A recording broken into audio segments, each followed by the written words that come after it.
Noi arriviamo anche alle proteste lecite ma estreme di legarci anche agli alberi, incatenarci. C'è già stata fatta una proposta su Facebook e tanti cittadini hanno detto: io ci sono, ditemi quando, ci sono.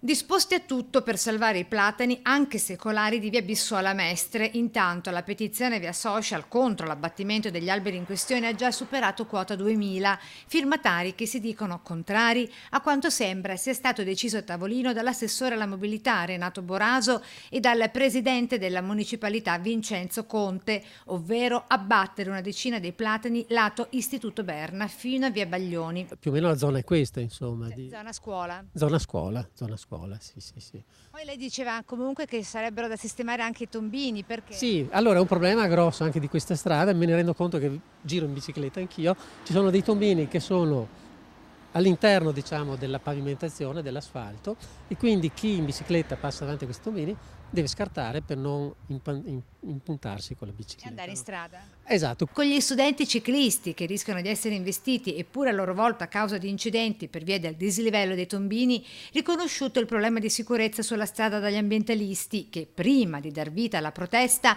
attendono l'incontro con la municipalità per proporre soluzioni alternative alla pista ciclabile che nessuno tra i cittadini vuole. Noi aspettiamo, perché dovremo avere anche una risposta da parte della municipalità soprattutto, se questa ipotesi di abbattimento dei platani prosegue oppure se si ferma qui, vista anche, diciamo, la protesta cittadina, perché in realtà non ci sono stati solo le associazioni tipo Amico Albero, Mestre Mia, che hanno un po' lanciato il sasso, no? Per ridurre la velocità dei veicoli a 30 km/h, già avviata con i lavori in corso l'installazione dei dissuasori, tra le proposte anche gli autovelox e cartelli in prossimità delle scuole recanti l'avviso di attraversamento studenti. Qualora nessuna di queste proposte venisse presa in considerazione, allora si darà avvio al conto alla rovescia per la grande ed eclatante mobilitazione. C'è la cittadinanza che risponde, insomma, quindi diciamo, secondo me al 90-99% sono tutti favorevoli.